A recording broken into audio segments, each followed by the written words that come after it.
Hey everybody, I have a coloring video for you today. I have 3 different coloring books that are all based on the work of Alphonse Mucha, Art Nouveau paintings, advertisements, designs, various things of his work. And I thought it would be kind of neat to show all of them to kind of compare, because I really like the illustrations and the work of Mucha, but the coloring books are all kind of different, even though they have the same content. And I thought it might be interesting to look at the 3 that I have. Now, the first one I'm going to show you, I have already done a full flip through of on my channel. Sorry, I keep bumping the camera. This is the Creative Haven Art Nouveau Designs coloring book. This one is your typical Creative Haven. I think 31 illustrations, single-sided, perforated, I believe these are perforated. Yes, perforated pages printed on one side. And these are rendered by Ed Sibbett Jr. And one thing that's really nice about this book, the Creative Haven books, the paper is pretty decent. It's a little bit above, well, it's above the Amazon paper, but it is not like a cardstock either. So, and like I said, I have done a full flip through of this, but this has really bold line art, really bold line art. And I believe, I'm gonna put my glasses on really quick for a second here. I believe this one up in the corner here inside the crease, it tells you the name of the painting. So you can look in there and see, and that way you can kind of look it up if you want to. I'm not going through every single illustration, because like I said, I've already done a full flip through of this. But as you can see, like, the line art is so bold in this, and I really like that. There's one copy of each image. There's not doubles or anything like that. And this one really appeals to me. I love all 3 of the books I have. This one really appeals to me because the line art is so bold. But I know some people don't like the dark line art, especially if they're trying to kind of recreate someone's painting or work of art. Then maybe they don't want those dark lines. So yeah, it would just depend on what you what your style was. So that one, I have a little bit of a sunshine going on from my window too, coming in on there. So that one is the Creative Haven Art Nouveau Designs, and this is about $6. You can get this for $6 on the Dover website, or around that price on Amazon also. Now, this one I got for Christmas this year, 2020, from my husband, and the sunlight's really coming in and picking up that gold foiling. This one is Alphonse Mucha, Make Your Own Art, David Jones and Daisy Seal, and the publisher on this one is Flame Tree. This one is a little bit more expensive. I believe this one is probably between like $9 and $14 depending on where you pick it up from. And the difference in size, just so you know, is it is not as tall, and it is wider than the Creative Haven one there. So now this one is heavy, and the back says, create your own art masterpieces with Alphonse Mucha's elegant Art Nouveau illustrations. As your inspiration and guide, enjoy some relaxation with a little art therapy. Tear out pages to share with family or friends. Now, the price on this one on the back says $16.99 US, but I know, it's a little bit less expensive. So this one has, oops, again, I did not mean to. This one has a slip cover. You know what I'm going to do? I'm going to close that blind. Hold on just a second, guys. Okay, I think that got it out of the sun a little bit. I have a little bit still on my desk, but I'm trying to move to where it's not as bright. So this one has a slip cover on it. It's kind of like a cardboard slip cover. You can remove that. Yeah, but we're still going to, oh, there. If I lean over, you can't see as much. But what you're going to see about this one is that there are some color in here. And also, it gives a little bit of information here about the shades that you're going to find in the illustrations, and you can use those as a starting point if you want to, if you're trying to mimic the illustration. And here's a little bit about Mucha, and then we go into the book itself. Let me try to move up and block that sunlight again. So here we have on the left side, you're going to find partial painting, partial of it in the, colored. It gives you the name of it, the year that it was published, a little bit of information, and then here is the line art. Now the line art in this one is quite a bit more faint than in the other book that I just showed you, and the content is a little bit different.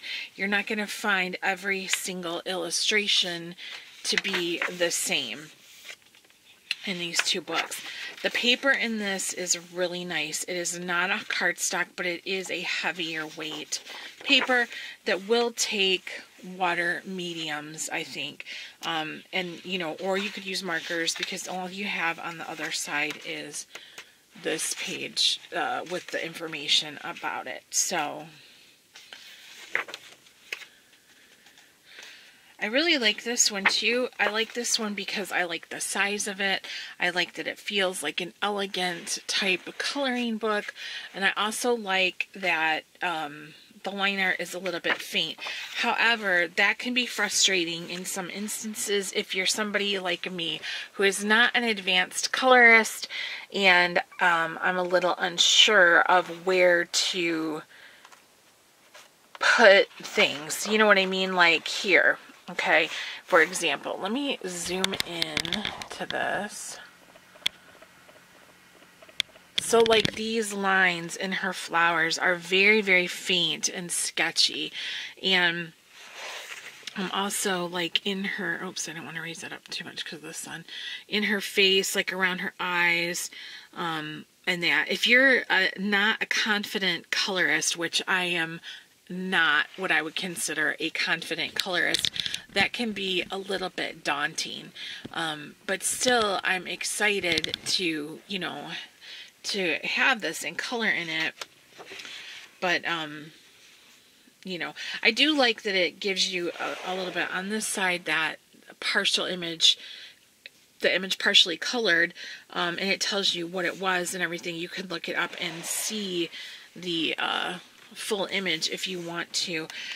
But this is a really, really nice book. I do think, though, that it's not quite as simple, especially for the beginner or even somebody like myself who is kind of unsure, like the other one from Creative Haven, that Art Nouveau designs, just because the line art is so different in this one. And again, I'm not flipping through every page. I'm just kind of showing you. Oh, isn't it beautiful? So beautiful. They're all so lovely.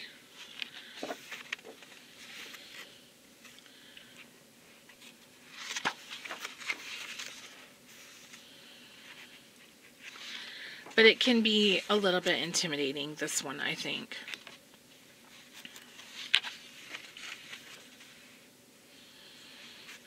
This one also has some in it that are in the Creative Haven one, you might not necessarily see the entire image, and this one is more like a zoomed out type situation where you're going to see pretty much the whole image.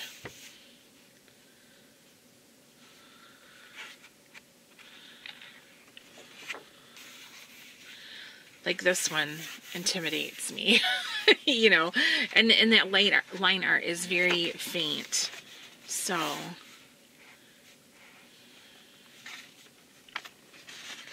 but it's a beautiful book to have. I mean, it's a beautiful book, absolutely beautiful, and I'm thrilled to have it, and I do want to color in it. So altogether, there's like 95 pages in this one. So very beautiful. very beautiful. So this one is the Alphonse Mucha Make Your Own Art Masterpiece by Flame Tree Publishing, illustrated or rendered by David Jones and Daisy Seal. And I apologize for the sun. I have no control over the sun. All right, the third book I have, I just got recently, and this was a happy mail sent to me from my friend Melanie, and this one is 15 Classic Alphonse Mucha Posters. This one is printed on Amazon paper, and it's 2 copies of each one, so there's 30 illustrations total, and yeah, so I'll just take a look at this one, and I looked at it, but I couldn't find who the illustrator was on this one. So this one, it tells you, sorry again for the sunlight, on this page it tells you the name and then the painting or the work of art. And the line art on this one is bolder than the one I just showed you, but it's not as necessarily crisp as what's in the Creative Haven one. What I like about this one, however, is the content is a little bit different than the other two. So we're getting some of the images that aren't just of the people. There's plants and other things too. So this is a little bit sketchy. When I say sketchy, I don't mean sketchy as in like suspicious or weird. I mean sketchy as in not as crisp in some areas, but still very, very nice. Very, very nice. And the price on this one is around the same, I think, as the Creative Haven. Probably, I don't know exactly, I can't remember. I think it was like $6 to $8, somewhere in there. But like this one, very kind of sketchy. You have a bold lines on the outside of her gown and her, but on the details of her face, hair, and dress, not as solid. The good thing about this is you get 2 of each illustration, so if you mess one up, or if you decide you want to color one like the original and then try one on your own, you can do that. It gives you a lot of options to be able to have that second illustration, so really, really pretty there. I just love Mucha. I could look at all day long. I love that this has these thumbnails showing you which ones are in here. Just really, really nice. I don't know. I'm really pleased with all of them. And it's funny because some people would say, why do you need 3 coloring books with essentially the exact same illustrations in them? And I'm like, because they're not the same, right? They're totally different. All 3 of these are completely different, and they each have something different to offer.